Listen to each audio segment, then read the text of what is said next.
we have David Bauders, and he's from SPARXiQ. And we're all talking about this hybrid selling model that we have right now.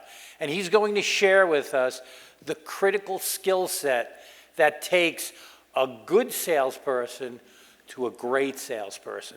So please help me welcome David Bauders. Thanks, Joe. It's great to be here after 2 years of lockdown. It's great to see people in person, and hasn't it been a long time? It's crazy how fast time can go by and how much changed.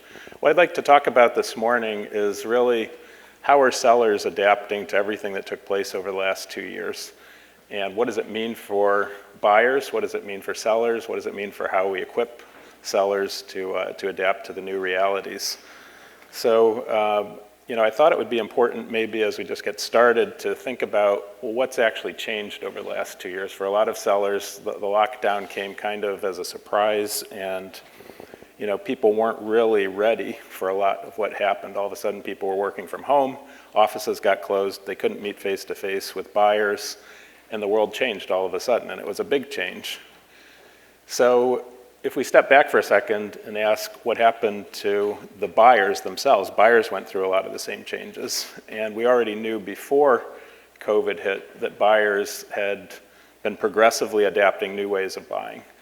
And a lot of our sellers really were not ready for some of those changes. And when COVID hit, basically 5 years of changes in the marketplace got compressed into less than a year.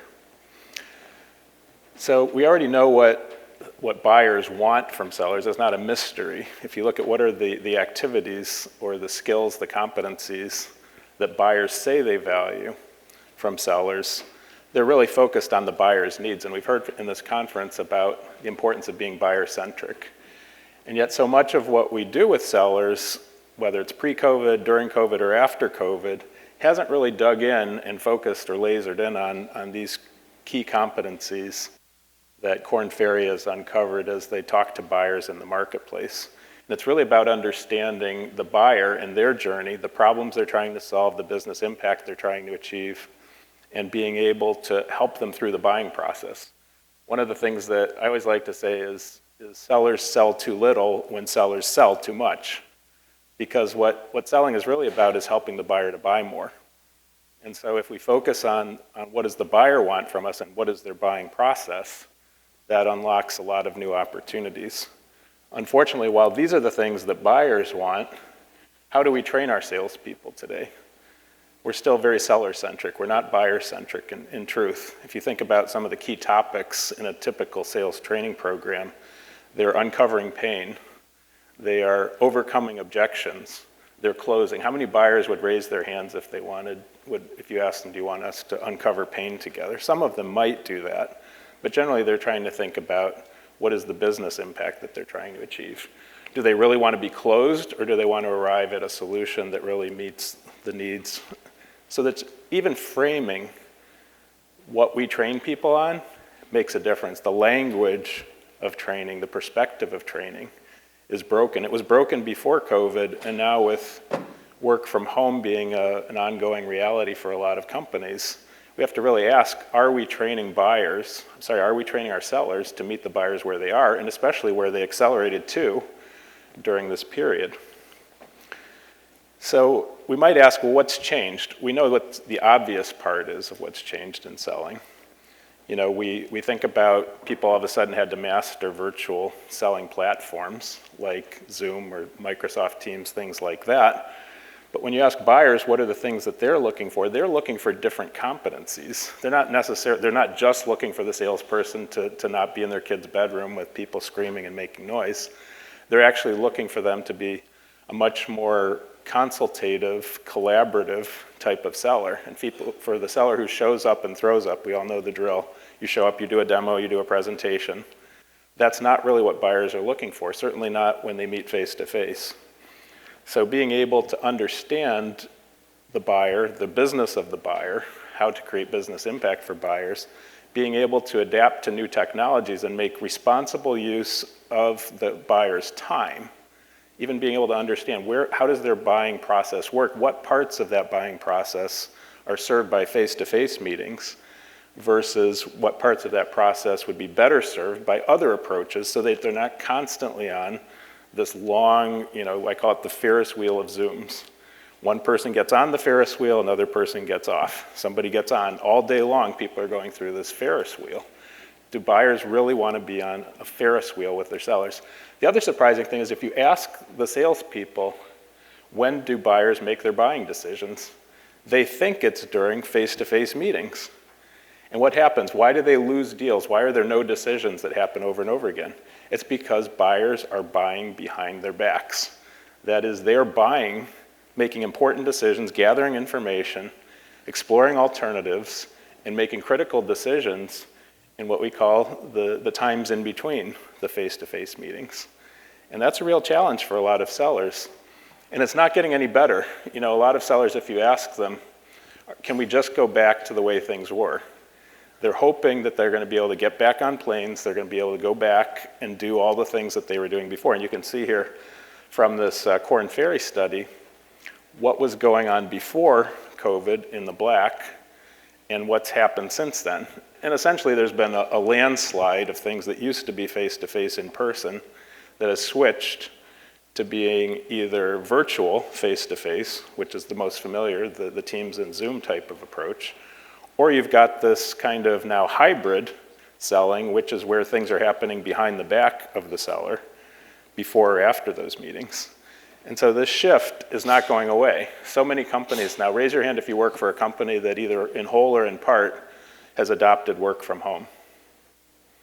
So you can see that this issue, how do you have a face-to-face meeting in the old model, the old school, in a world where the reality is work from home? It's impossible. We also know that committee buying has become more and more important. What are we going to all do, meet in somebody's kid's bedroom? How does face-to-face work in that new reality? It doesn't. It's not adaptive to that reality. So unfortunately for sellers who are hoping to go back to the new normal, that world is not there for them. And we really have to ask the question, how do they have to change their approach to selling to be able to adapt that world? And then secondarily, how do we equip them from a sales readiness perspective to actually adopt a new way of selling? So that's what I'd like to explore in the next few minutes.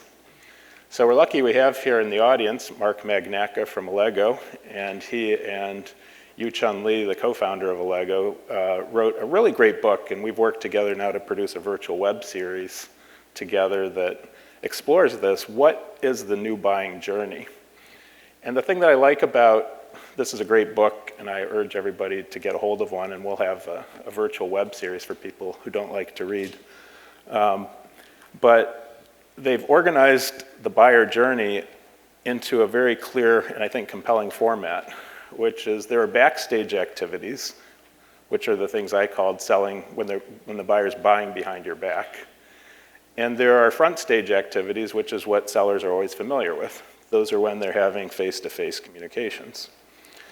So what we're trying to understand is how does the buyer journey, how is that starting to work now? And how can salespeople, by understanding the buyer journey, being buyer-centric, start to leverage the right skills backstage compared to the thing they're very comfortable with, which is trying to manage meetings front stage, face-to-face. So this idea is extremely powerful because it also raises the question of how does backstage and front stage fit together? And this is where there's a really powerful concept called orchestration. Orchestration is how a salesperson organizes the resources necessary to be able to help the buyer through the entire journey, understanding that there's a critical piece called backstage. I like the word stage here because the backstage is no less important than the front stage. And it's that idea that helps the salesperson to all of a sudden become hardwired into how buyers buy. So when we sell with this backstage approach, which means helping provide resources, let's say, to the buyer that they need to educate themselves before a face-to-face meeting, making intentional use of the face-to-face time, which, by the way, typically needs to be only a third of the amount of time that a live face-to-face meeting would be. Most sellers basically thought if we used to do hour meetings, we're going to keep doing hour meetings. The buyer research shows they want about a third as much time when they meet virtually. Why? Because they're doing that all day long. And so if we don't start to move some things backstage that used to occur face-to-face, we're not going to be able to meet the buyer's expectation about how to manage time, and that's critical. But the most important thing, we talked about the impossibility of doing selling the old way in the reality of work from home. Well, it's not just better from the buyer's perspective. We know that the buyers don't want to go back to work. We know that they like being able to meet with 3 vendors in a morning instead of, 1 in a morning. We're taking 3 days to do this. They know how hard it is to coordinate. Let's say it's a buying committee. How hard is it for us to coordinate calendars physically? And so all of these constraints, in many ways, are resolved by great hybrid selling, which means it's more efficient for us to serve our buyers. We can bring in specialists who would never travel on the plane with us to go face-to-face. We can start to bring in outside resources, people who normally would not even be able. Let's say we have a functional buyer, an IT person, for example. We're not going to be able to bring our IT specialist on every single trip with us, but now with virtual selling, we can do that, whether we do it asynchronously through resources that we provide before or after face-to-face meetings, or during the face-to-face meeting as an extra resource. So this whole idea of synchronous versus asynchronous becomes really important. Salespeople are used to just showing up for the synchronous part of it. That is when they're face-to-face real time. What they don't understand is the importance of this backstage activity, which is anticipating all of the buyer needs that occur before that meeting and anticipating after the meeting what more they will need in order to keep the buying process moving. So this new approach is very keenly focused on the buyer-centric process. And furthermore, it is reorganizing the way we do things. It's not, the virtual selling model is not just doing things doing things online the way we used to do them face-to-face. It's a whole new model for how to do these things. So we know that buyers have to master new ways of buying. We know that sellers need to be able to help them in new ways that nobody was really intending to or prepared for. How does training have to change? And one of the things that I like about the world of training is that it has many of the same possibilities, not only in the content of teaching virtual selling, but also in this front stage, backstage view of the world. So what I'd like to share with you is how can hybrid selling be supported by hybrid training? Now, we all know that our sellers are experiencing Zoom fatigue. Zoom fatigue is a reality. The question is, how are we going to build these new skills of virtual selling or just sales skills in general and not show up for a 2-day Zoom meeting or a 1-day Zoom meeting? I mean, can you think of something more excruciating than being invited to a 2-day Zoom training session? It's impossible. The good news is it doesn't have to be that way. So there are more efficient ways to do this. And just like virtual selling has distinct advantages over live face-to-face selling, virtual hybrid training has distinct advantages over traditional ways of doing it. And just like we could be more efficient, we could teach more topics, we could address more, a buyer, for example, could examine more sellers, more alternatives very quickly. Sellers can also unlock productivity benefits from being able to consume their training in a more virtualized way. And just like we can have some of the activities in the buyer-seller engagement model that are synchronous, meaning real-time, versus asynchronous, before or after, we can also do that with training. Why should we spend time when we finally get together face-to-face on Zoom or face-to-face in person, spending time teaching things that could be taught in advance? It doesn't make any sense.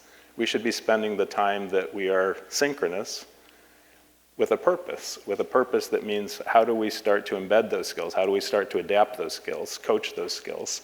It's more important for us to spend quality time together than to do rote, repetitive types of activities.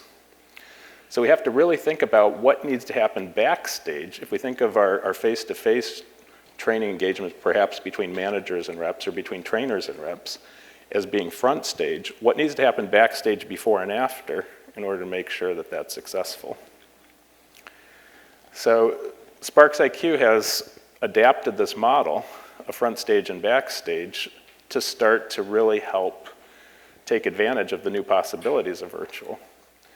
So we focused really on making sure that there were certain core content behind training that could be consumed easily up front through short form video, through, we call it Netflix for salespeople, streaming on demand, where core skills can be absorbed or learned before showing up for a meeting.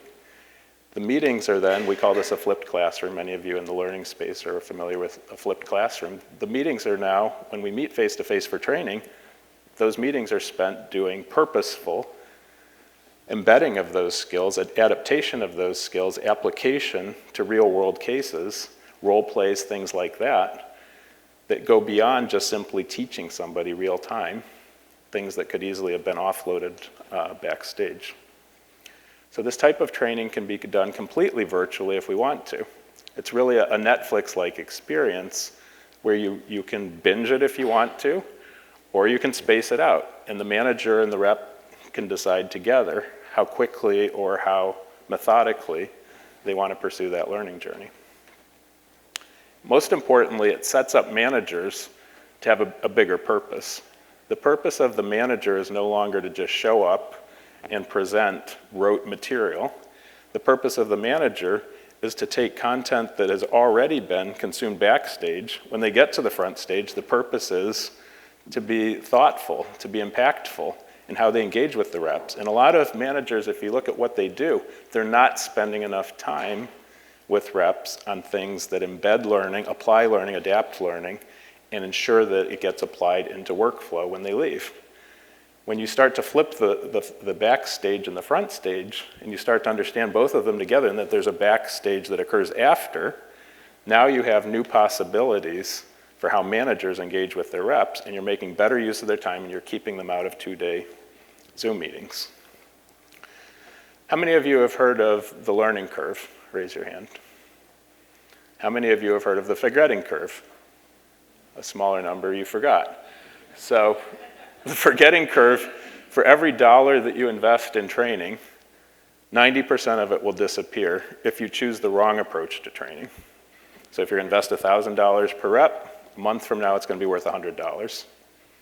Doesn't really pass the shareholder test. Why is the forgetting curve so important? Because how we train determines what the outcome of training is. You know, the old model was, let's train from a fire hose. We're going to give everybody everything at one time. You can see all the different topics in a 2-day Zoom meeting are going to get blasted out to people. And what's going to happen? You have the forgetting curve, which says within 30 days, people forget 90% of what they were taught without intentional, retentive practices to embed it. So it's a crummy investment. It's a crummy investment of time. It's a crummy investment of money. And the worst part is it doesn't have to be that way. What if through backstage dripping of training, a small 15-minute lesson per week, we start to layer over time, and we keep gradually reinforcing that over time. What happens through spaced learning is we actually invert the learning curve. Sorry, the forgetting curve, which becomes a learning curve, a true learning curve, where we not only retain, but we expand and we integrate what we're learning over time. So this doesn't happen by accident. This has to be baked into the recipe of how training works. If all you do is take a long course and spread it out over 12 weeks, that does not create the thing on the right. It's a different way of doing things. Just like virtual selling is not just showing up on Zoom and doing the same thing you did before, virtual training has different activities, different skills, different technologies, and different approaches to teaching. So what happens before? Well, it's extremely important that we organize content for sales reps, skills training. You can see some of the video footage. We like to entertain salespeople. We believe that salespeople don't want to show up and be bored for activity, so we actually film in Hollywood. We use core Hollywood scripting techniques to make sure that it's like people's best experiences on streaming services. But however you do this, make sure that you make intentional, purposeful use of before you meet face-to-face, the asynchronous part of this. Make sure that you give the sales reps the content that they need to arrive at the face-to-face synchronous meetings already having learned the core material. That's critical. And make sure that they have job aids that help them, if they watched it on Monday and the meeting's on Friday, that they didn't forget everything. That's a critical part of managing the backstage, is understanding that even in short periods of time, knowledge can be fleeting or retention can be fleeting. And then equally importantly, ask them to apply what they've learned through worksheets, through templates, to the work that they do on a daily basis. Applying what they've learned is part of the retention process.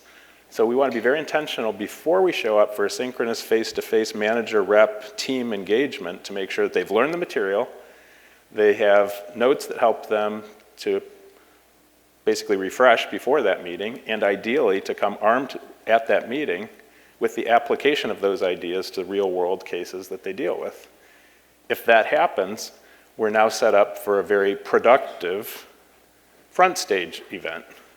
Now we can finally focus the manager on value-added activities that aren't just repeating rote content that lead directly into application of this to our business. Role-playing, being able to coach, for example, if it's already been learned.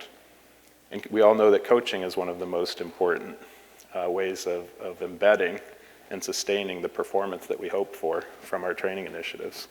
How do we apply it in our business? How do we make sure that salespeople don't view training as being distinct from their daily jobs, that they're actually applying those skills in workflow to change the way that they engage with buyers? And of course, there's lots of opportunities for role play. That's active learning as opposed to passive learning. So we want to use the synchronous face-to-face time very intentionally and make sure that we're shifting gradually the role of managers into also being coaches. And that's an important shift. So then there's the question of what happens when you leave, because we said the forgetting curve is real. Now we need to be intentional about how we stage, chunk, sequence, layer the content that we give to sales reps. We have to be intentional about how we, through face-to-face meetings synchronously, embed those and adapt them to the workflow of the sales rep. Equally importantly, we need to make sure that the skills that we've taught and that we've reinforced face-to-face actually get used and adapted in workflow on a daily basis. That means we actually have to have things like conversational AI, or we have to have, let's say, CRM records that simply tell us, did we discover the things that we were supposed to? Did we actually cover the things that we were supposed to? So technology starts to support whether we're getting the adaptation into workflow that we're looking for. So this is a very different way of thinking about training, just as previously we talked about new ways of selling. But the nice part about both of them is they are perfectly adapted to this new world. They are not simple linear extensions of the way that we were doing things. They're a reframed way of looking at the problem, and they make the best use of resources at the moment of need. So I hope that this model helps you to think about not only how your sellers are serving your customers, but also how to really change the way that you equip sellers to be able to adapt to this new world. It's a big change, but the good news is if you master it, it's better to be your customer, it's better to be your seller, it's better to be your shareholder, because the investments that you make in training will be successful by design. So SPARXiQ has invested in producing a suite of core sales skills training that adapts to this modern, virtual, hybrid, front stage, backstage world. There's lots of great topics for you to explore. We call it the Netflix for salespeople. It has all of the episodic short form video and supporting content that helps people to do these types of front stage, backstage activities. We have been named one of Selling Power's top 20 vendors in the sales training space, and we've won dozens of Telly Awards for the quality of our production. I always say to people, ask yourself before you train your sellers, what % of our training is cringeworthy versus binge-worthy? If you have to beg your sellers to do training, you're probably on the wrong side of cringeworthy, binge-worthy ratio. So we can't get sellers to serve buyers better if the content falls down at that first stage. It has to become, I always say, what do you mean, people ask me, what do you mean by binge-worthy? Binge-worthy means what percent of your content do sellers naturally, without harassment, consume faster than you ask them to? What percent? What percent of your content, your training content, is consumed faster than you ask them to? That is your binge-worthy ratio.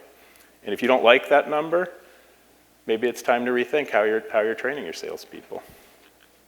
So we're happy to talk. I want to thank everybody for the opportunity, and hope you have a great conference. Thank you.